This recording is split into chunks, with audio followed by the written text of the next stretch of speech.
These are my favorite 5 herbs. If I think something's coming on, if I'm getting the virus, I feel a little weak, these are my 5 favorite. Thank you for joining me today at Family Guide to Herbs Online School. I'm Carolyn Gibson, family herbalist, organic farmer, massage therapist, and I will be your instructor and guide today. When I first started making elderberry syrup, very few people had heard of it, but now it's pretty well known all over.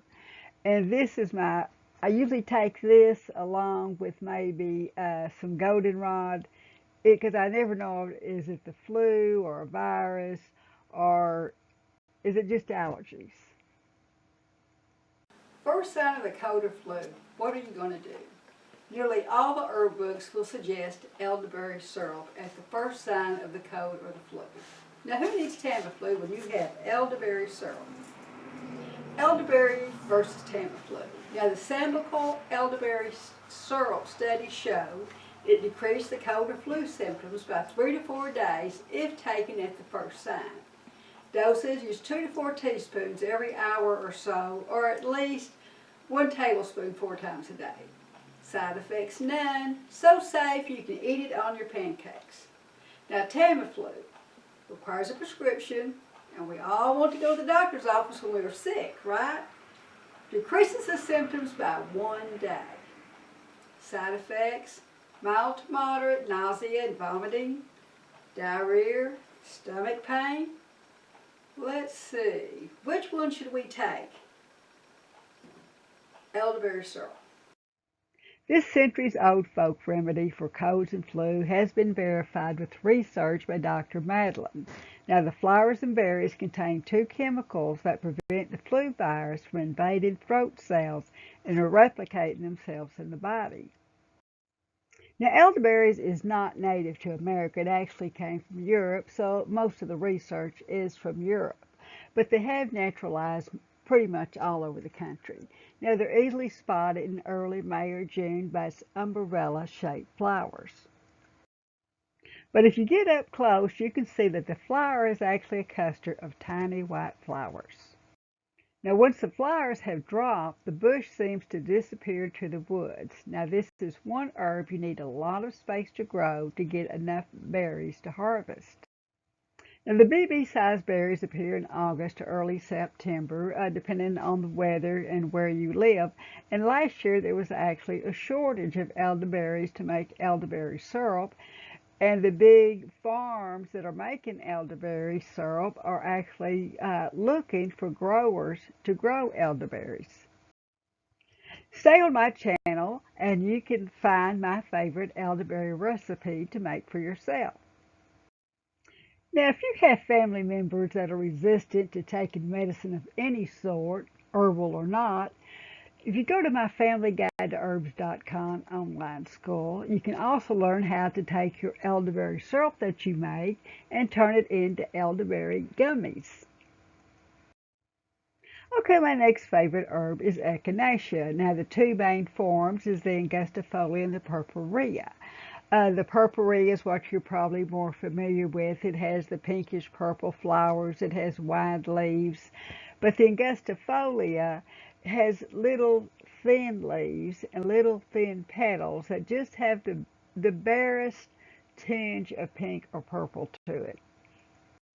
Now, Echinacea purpurea roots are more fibrous, while the angustifolia are larger and better for harvesting.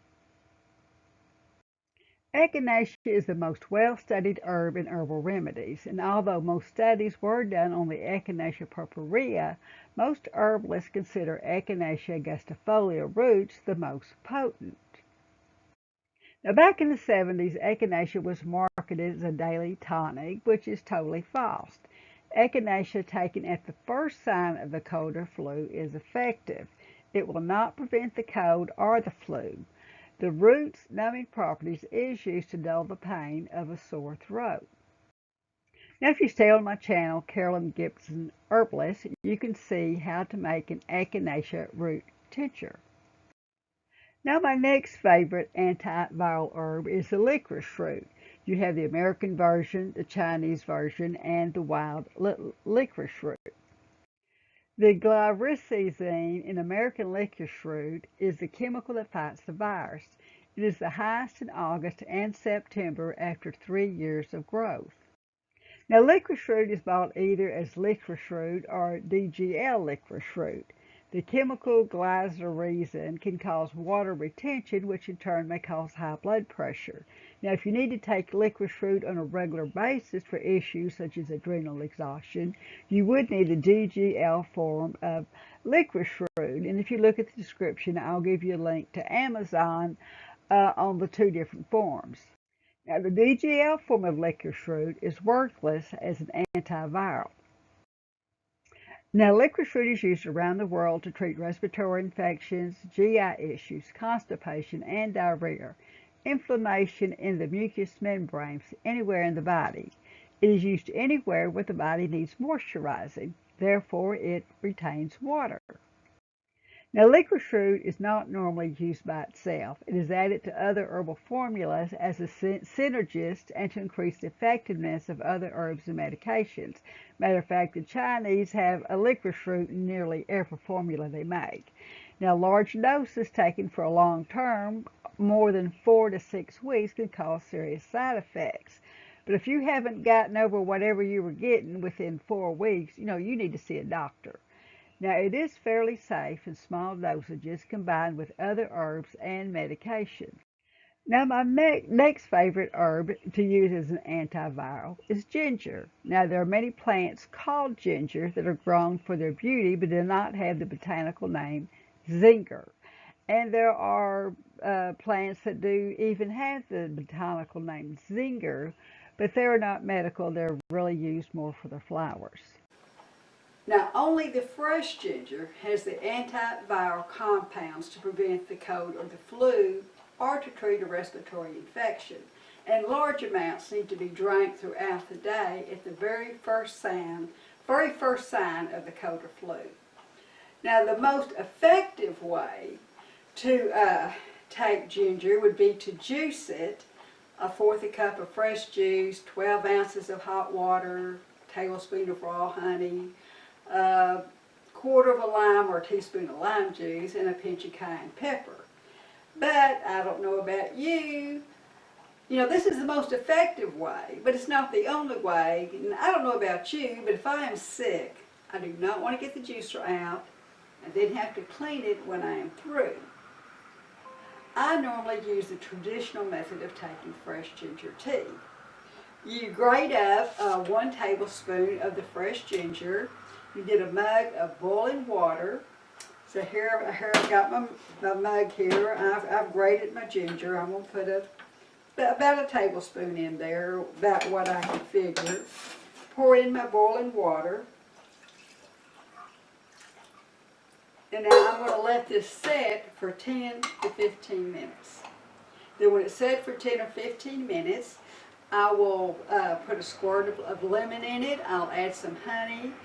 And I'll just drink this warm throughout the day. I may need to reheat it throughout the day or make a new batch. Now, ginger is treated differently than other herbs. Roots are traditionally boiled and simmered, which is called a decoction. Now, fresh ginger root is not boiled and simmered. It is steeped. This is what I'm doing. I poured boiling water over it. I'm letting it steep. This is called an infusion. Now, the dried powder form of ginger is boiled and simmered for 10 to 15 minutes in decoction. Now, tips on peeling ginger. If you've ever seen it and tried to peel it, it's kind of hard. But if you'll just take a spoon, and you can easily scrape this peeling off. Now, some people may just prefer to just leave the peeling on. Now, if you live in the country like I do, it is not that easy to run to the store and buy fresh ginger. Or if you're worried about a catastrophic condition arising, you may want to have a fresh ginger alcohol tincture, or fresh ginger glyceride, or fresh ginger oxymel or vinegar in the pantry. They may not be as effective as fresh, but they are still effective. And the other classes will show you how to make fresh ginger alcohol tincture, or fresh ginger glycerite, or fresh ginger oxymel. First sign of cold or flu, garlic. Garlic is one of the most effective herbs and well known around the world, used as an internal and external antiseptic, antibacterial, and antimicrobial to treat infections. Louis Pasteur documented garlic's antibacterial action in 1858. Modern research proves that taking garlic can prevent colds, lower blood pressure, and cholesterol. To use garlic as an antibiotic or antimicrobial, it must be fresh. You mince or chop your garlic and let it set 10 to 15 minutes.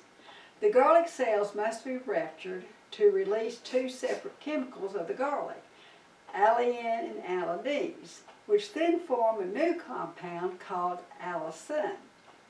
Now, there are many ways to enjoy garlic, from mixing fresh minced garlic with honey, mixed with olive oil or butter, spread on bread or crackers, or as garlic cider vinegar, or as an oxymel. Okay, herbalists, let's make some garlic honey. You'll be surprised that it doesn't taste as bad as it sounds. And make some garlic olive oil. Okay, herbalists, let's make some garlic honey and some garlic olive oil. Now, it's super simple. You just mince up 3 to 5 cloves of garlic. Now, some garlic might be this size, whereas others might be this size. So it really depends on the size of your garlic and how much you want to make. Now, I've already let this set for 10 to 15 minutes. And this allows the chemicals of the garlic, the allicin and the allanese, to form a new compound, allicin, and you could also use a garlic press. Now I'm going to place 1 tablespoon of honey here in my little saucer here.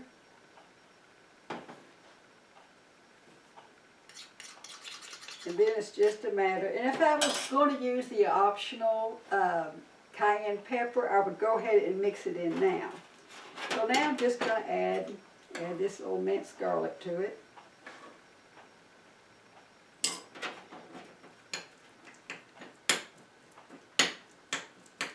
And I really encourage you to try this and see what the honey and garlic taste like together. And there you got your herbal remedy, first sign of cold or the flu. Just take this. And you would be surprised it's not that bad. The longer it sets, you let it set a little longer, the garlic will get a little softer and not be quite as crunchy. Now, making the olive oil would be much the same way.